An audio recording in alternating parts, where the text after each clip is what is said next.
Definitely. How can people get in touch with you with that? My direct contact is 248-688-6239. I would love to help you reach your goals. Very well. So, Mrs. Johnson. Yes.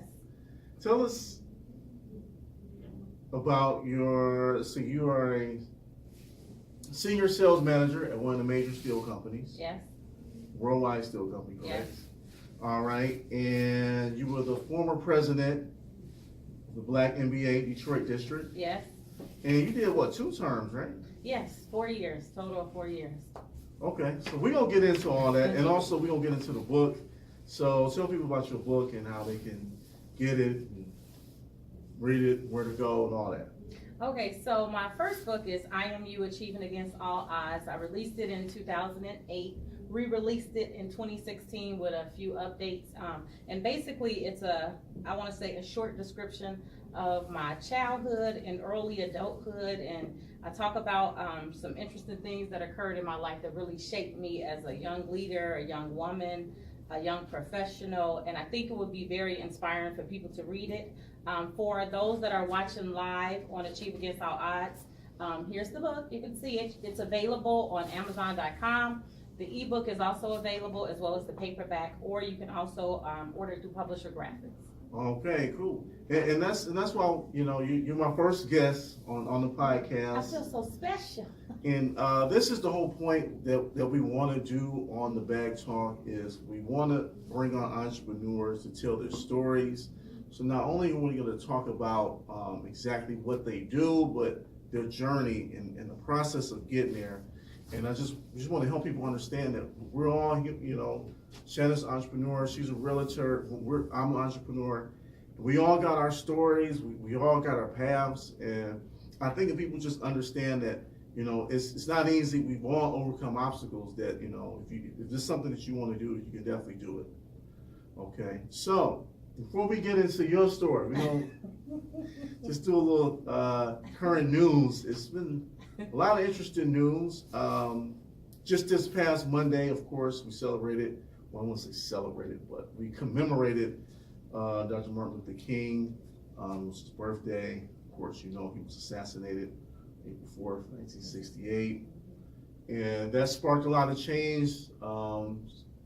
We had the civil rights laws instituted, I believe it was like a week later after that.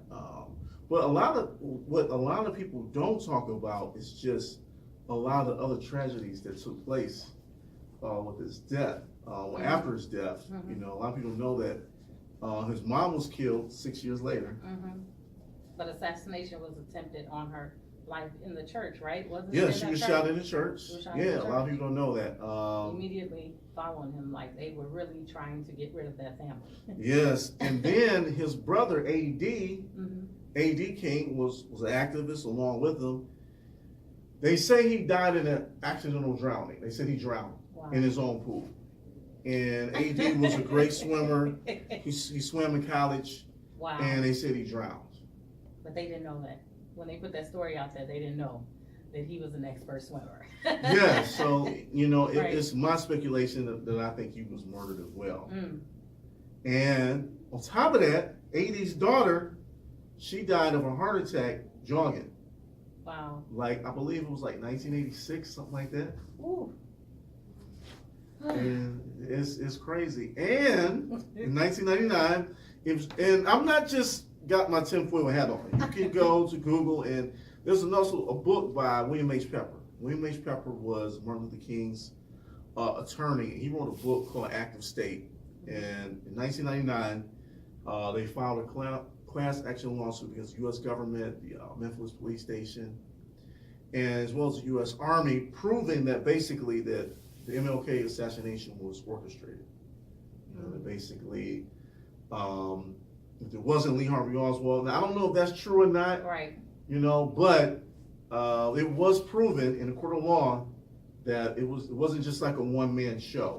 Right. And that there were other contingencies. So basically, Martin Luther King, he was going to get killed, and whoever who shot him wasn't going to do it. They had other contingencies in place to make sure that got done. So and I'm gonna get you guys' opinion on this, but my opinion is, what I take that in this country, anybody that's trying to, against oppression, who's trying to do things for black people, who's trying to have an even playing field, they somehow get eliminated. They somehow get put in jail, or they get murdered, or something like that. Mm-hmm. So that's just my opinion on it. Well, I think that it's an unwillingness, I think, for a lot of people to accept that there is a difference for black people in the United States and America. They want to make it seem like if you get an education, if you do your finances right, if you do the right investments, nothing will happen to you. And I think when you have an individual like Martin Luther King that was not only shining the light on, okay, these are the injustices against black Americans, but also trying to hold the government accountable for a lot of things they put in place that took a lot of the opportunities away from the minority, the woman, and also the black family. And so I think, I don't know, I just think when I think about Martin Luther King, I think about him being so young, and like me only being 41 now and being a young person, in the eyes of, America or society. And I look at him and him selecting that life so young, I always say that it was really just God ordained for him to do that, because I don't know too many people in their life now that will say, look, I'm going to give my life to basically servicing other people and trying to set all these people free, bring all this awareness, put your entire family in danger. And it's like he, with his gift of just oration, he could have just been a millionaire off of that, just giving lectures and different things. But for him to take that up constantly, to me, I always say when we honor his legacy, we have to honor the fact that we need to do more. Exactly. We need to do more, and instead of putting it on one person. And putting it on one person, Yeah. and even with he had a machine behind him. There were a lot of people that were a part of the system to have him be the face, right?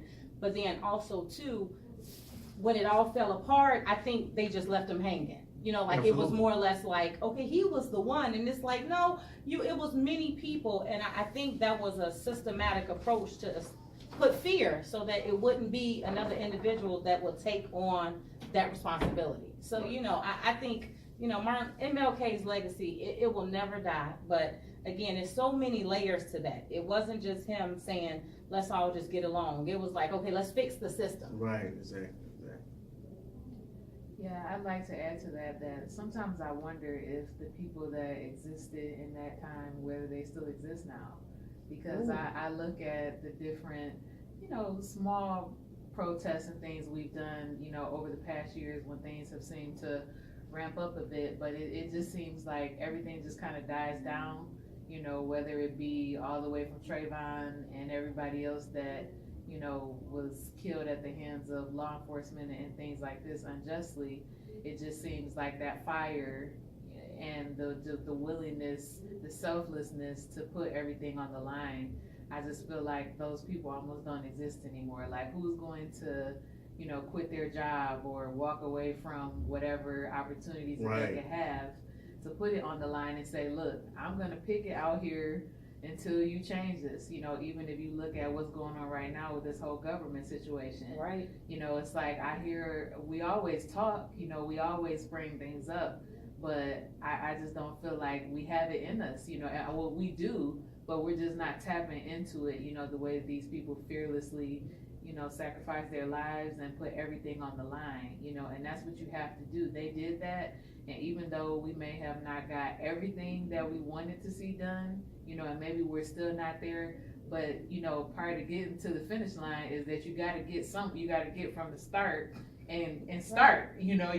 get going. So it's either day one or one day, right? Right. Yeah, so just, passing that torch, maybe he got halfway there, but in order to get the rest of the way, I feel like we have to have more people that are like that. And I think that we're just kind of comfortable, people are comfortable living their lives, and, maybe they feel like, even myself, as a young person, I grew up in a very diverse neighborhood.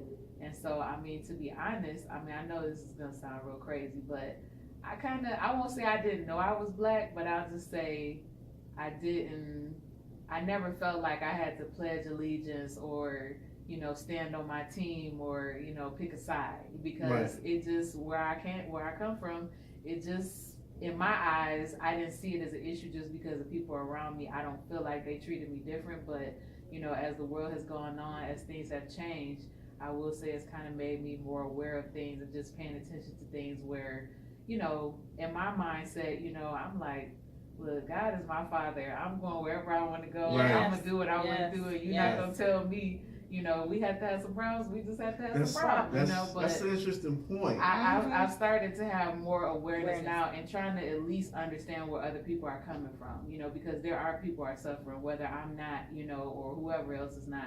Somebody is, and so just for them, I do see the, sensitivity of everything that's going on.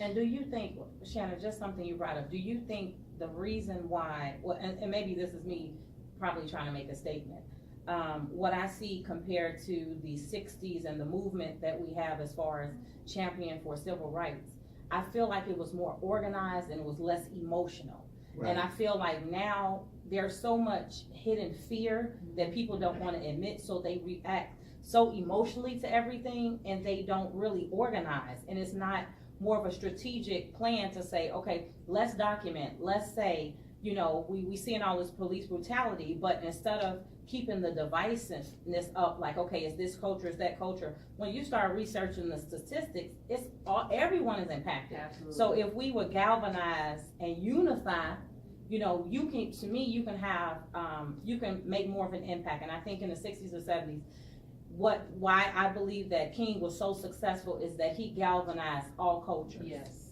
Yeah, but I think too that it starts with economics though. Okay, explain that a little bit, just unpack it just a little bit. Okay, so we live on an economic planet, right? So no matter what you do, you have to have money. You gotta have money to fuel whatever movement that you're doing. Okay, so we can protest all we want. We gotta have some money back in that. And I think that's where it comes with credit, entrepreneurship, understanding insurance, understanding equity, understanding like having good business practices and just being productive. That's a good start right there. If we start having more black communities with black businesses, things of that nature, then that's where like the grassroots will start. Yes. Okay. And that's where you can have economic power. That's where you can pull our money together. And if we have a politician running for office on the city level, state level, city council, then we can fund them. We can fund the people that we want. We can put the people up instead of we just accepting what's given to us. And so, because it doesn't matter. We don't have to have black politicians. We don't have to have, we just need to have black money. Black money. That's the power of it. Well, that's the good start right there. If we have money, then we can make stuff happen. You can make stuff happen when you have resources. But if you don't have no resources, it's kind of like, okay, I hear you. It's there. We'll pacify you. We'll give you a little something just to quiet you up. Right. That's just like my take on it. But speaking of politics, on Monday, the same day as Martin Luther King's commemoration, Kamala Harris announced she's running for president in 2020 on the Democratic ticket. So I got two black women with me. Wow. Now, she's not claiming she's a black woman because they asked her directly, is she a black woman? She said she's American. So I just want to get y'all thoughts on that. How y'all feel about that? Because that's what she said. I ain't putting words in my mouth. I was about to tell you to go first. You want me to go first? Yes. Okay. Wow. Okay, so me and my political mindset, I feel like, okay, of course, everything is so strategic. Okay. Right. Strategic meaning that, okay, she makes the announcement on Martin Luther King's holiday, okay, but she doesn't want to accept that she's a black woman, or she doesn't want to run on that ticket. Exactly. Right, that's what she's saying. But then one of her first media campaigns was to go support her black sorority. And so to me, I felt like that was a bit contradictory, because it's, okay, so if you don't want to readily identify yourself to say, look, I am going to be like Shirley Chisholm, I am running as a black woman for the president of the United States, then let's not do the alliance game. And the alliance game is, let me galvanize all of these, one of the most powerful organizations for black women in the world, and say, let me use this ticket so that they can galvanize their network and really push for me. And so for me, I find it, I'm just taking a pause and I'm just gonna watch and see how all this plays out. Because to me, I just feel like there's a bit of inconsistencies and I'm not moved, but I wasn't moved by Barack Obama's nomination. Like, I wasn't one of those people that was on this bandwagon of, yes, Barack Obama, yes, and just falling out and tearing out. I was just like, you have to test a person by their character. We cannot say we want to be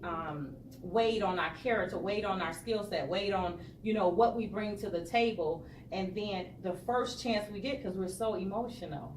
Right. But we're so emotional. They're gonna support though. They're gonna support, but what I'm saying is I hope that people are more educated in their support, and that's the problem. If I can just sway you in one way, I can blind you. Right. I can have you so blind, you missing what's right in front of you. Right. And years later, you wake up out of this funk and say, what had happened? You know what I'm saying? And that's exactly what Trump did. That's exactly. Right. Because what's your thoughts on Kamala? Well, my sentiments are the exact same as hers. Yeah, you can't just, pull the card when you want to and pledge allegiance when you want to. That's so her showing up in the cat suit, micro braids, that's not gonna work. But that doesn't necessarily represent a black woman. That's true. You understand? See, I've seen other cultures show up. I've seen other cultures wear more weave than black women. Absolutely. So I always say we got to be careful when we take that brush and just stroke it and make that characteristic of a black woman. I go by the 2 block rule. If we were standing on the street and somebody's 2 blocks away, they're gonna say 3 black people. Exactly. So why try to get around the obvious? Everybody knows you black, whether you say your nationality is Dominican or Jamaican or Nigerian, whatever the case may be. You might want to identify with that, but just know that the world is going to identify you as a black person. And see, why play that game? That is the strongest argument for why there needs to be, really, I always say the nationality description. I tell people all the time, the first time I truly felt like an American is when I spent time in London. Because when I met people in London, they weren't like black woman. It was like, oh, American Paulina, right? And so I said that was the most, eye-opening experience for me to finally feel like an American in a different country. Right. But in the United States of America, I'm a black woman, that's right? It, And that's it. And so for me, I just feel like I'm not enamored by someone who maybe looks like me, but is not in my world and does not even live in this world. Mm-hmm. Right, and we all different. Like there's 45 million black people here. We are so different. And so you don't have to be the sister girl. Exactly. You don't have to do that. You can just be who you are and still identify with black people. Yes. But I think once you start like, okay, let me get Rick Ross and take a picture with him at a fish fry. Right. Let me get Cardi B. How about that? Right. You ain't gotta roll out the cultural flavors of the month to verify you're black. You can just I'm black.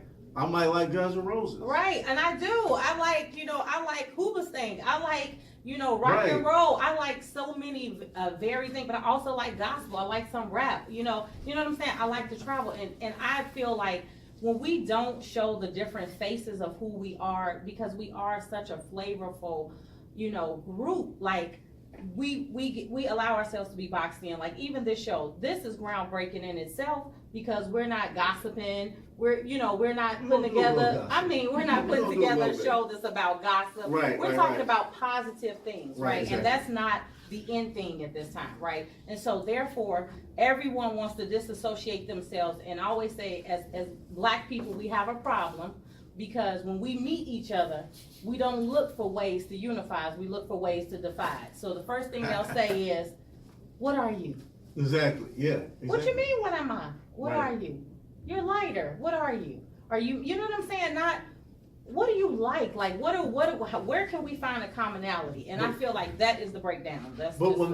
I'm going to say this one thing about Senator Harris, and I have no reason to be anti-Senator Harris. I've never met the woman before. Whether she becomes president or not, it's not going to make my life any different. But it seems like black men, we're going to be held responsible if she doesn't get in. because it's like now they're saying it's a Because misogyny. of the policies that she because approved. well, basically it's saying that like work we against- can't challenge or ask any questions, and that's associated with misogyny, and that has nothing to do. Misogyny is like a sexual objectivity thing. Yeah, but you guys would ask Hillary. Exactly. And See, this is what I'm saying. and We that's the can't thing, it's say like- in one regard, you know, here we are, you know, woman, hear me roar, give me the same opportunity as someone else, and then when someone challenges you the same way they would challenge Right, someone that's else of a different politics. culture or a different sex, then it's wait, time out. We can't do that because see, Right. I'm a, Politics you know, is I'm a dirty business. pretend black woman today, tomorrow Nigerian, Dominican, like, and I'm not saying that's what she's doing, but I'm just saying you blurring some lines. I've had people say, "Oh, I'm hating on her 'cause she got a white husband," and I'm being misogynist. That's her personal and I'm preference. just asking questions like, "What's your agenda for black people?" I think that's a legit question. And I think people And I'm gonna ask ask that that of any same question politician. about Barack Obama. People Exactly. ask that same question about Trump, about Bush, about Bill Clinton. Like, people have to understand. But see, that's where I say the emotionalism. If we can get people in their emotions and feelings, then you take people off course. Right. At the end of the day, but still, let's not And that's deflect. social media, Let's answer yeah. that question. Right. Exactly. What is the agenda for the black family? What is the agenda? You know, and if you say, I have no agenda, you are a demographic I'm not concerned with, be forthright. Let us know. Right. Right. Don't Right. tell us something, don't smile and, you know, make us pretend. And I always tell people, they're in different worlds than us. They're not in our world, like they're not in the working class world. Don't be fooled with what you see that is presented, because that is not the reality, you know, and we'll just see how all of this plays out. I'm really interested to see what's going to happen with this Jeff Bezos and Meredith Bezos thing. They just gonna get a divorce. Well, yeah, and he gonna have to share it's that over. money. He got his new girl, new Right. boo, him and new babe. Well, she's moving in married too, together. though. Well, and he probably- they doing, they moving in together. That's all I know. They're picking out a crib. So whoever, they'll figure them strings out later. It looks like That's the way it's not He that has enough simple. money to share. I know. I mean, He can he buy can that keep husband it. and get lost. Come on now, he's going to buy the husband. he got to He's cut a going check to keep of him. $56 billion. Yeah, and Cut the check. And even with cutting that check, they still number 3 and 4 and the Exactly. richest people in the. Now you tell I'm me sorry. you went from 1 to 3. Oh, Oh. woo. $56 is a lot to give away. $56 billion. Jesus. He'll make it back. Oh, he gonna make. Oh, okay. He's All gonna right. make it back in the following day after the stock market, because some of his buddies gonna say, "Look, let me give you this investment. You're gonna make this money. Call it a day." Well, Like, there this is a is lot the- of lessons to be learned. I mean, I don't want to get into all the gossip and all that, but What is I one would of the just- lessons you felt like he? I felt like Get a prenup. I'm looking at Meredith Bezos. I mean, obviously she's seen some type of potential in Jeff, because when she met him, he wasn't clocking like that. Exactly. You know, he was working in Wall Street. You know what I'm saying? He graduated, Ivy League school and all that, but he wasn't like getting it in like that. He wasn't a millionaire when she met him. So obviously, she saw some type of potential. So, in you guys, from a woman's perspective, what's the difference between potential or just blowing smoke? Like, I want to be an entrepreneur. Come on, I want to be a Shannon. millionaire. Action. And Right. What's the action? Come on, move? Okay. action steps. I dated somebody once years ago. Didn't have anything. They didn't have anything but a degree. Mm. And the only reason that I felt comfortable supporting them and hanging in there with them and sticking them with them is because I did see him actively applying for jobs, going out, doing interviews, proof that he was working towards getting there. And he did. I didn't get to reap the benefits of it, That's of how they course, do. but he did get there. Right, And right. I could see that because he was putting forth that action. He continuously he wasn't just sitting around, oh yeah, I'm doing it on the computer. Right. Trying to be helpful, trying to do something. That's what you Okay. have to see. You can't have a person just, you came back from working 8 hours and all this and they still sitting there on the couch. Oh, did you get out today? Did you do something? Oh, no, nothing to show for anything, or willing to look. If I gotta go work at McDonald's, whatever I gotta do, I want to contribute. I want to help. Yeah. Okay. So if you see that, that's when you can kind of. But our other counterparts are trained. Yes. when they're going Yes. to college, Yes. they're trained that you get your degree, but you get really, that family. I need you to get with this one right here. Yes. We need, his Yes. family is doing X, Y, and Z, and I need you to get over there and get friendly with him and get in your position. This is what I need you to do, you know. Okay, all right. And that's what you brought up a good point, Shannon. I feel like that's the cultural gap, meaning that other cultures are trained to establish that family bond, meaning you secure that wife, you secure your children, you secure that, and that offers a man stability. So for me, even though he was not at that level when they first got together, he developed into that person throughout that marriage. So to me, the marriage is worth half. Come on, I mean, that's all I'm saying. Yeah, that's true. That's true. You know, that's it. 25 But, years. you know, 25 Even years. Even if I just got a pair of Jordans and that's it, we gonna get that prenup popping. So you want a prenup? I want a prenup. See, I want a prenup too, but I'm laughing. Yeah, The reason why. and it's But not see, I'm saying- divorced. I've been and- and divorced, it- so I know right. I've been financially harmed through my divorces, plural. So I'm like, Yeah. I will never marry again without a prenup. And it's not about saying it ain't gonna work and all that. No, it's I'm just saying like, I'm just saying, walk away with what you have. Walk away with what you If had. I'm coming in and I say I got a couple rental properties, or I got Absolutely. apartment building, I got a business, I want to walk away with my stuff. Yes. It's not saying that you won't be compensated because I might have a net worth of 50 million, but I'm walking out with at least, I'm not coming out with like a hole in my shoe. That's all I'm saying.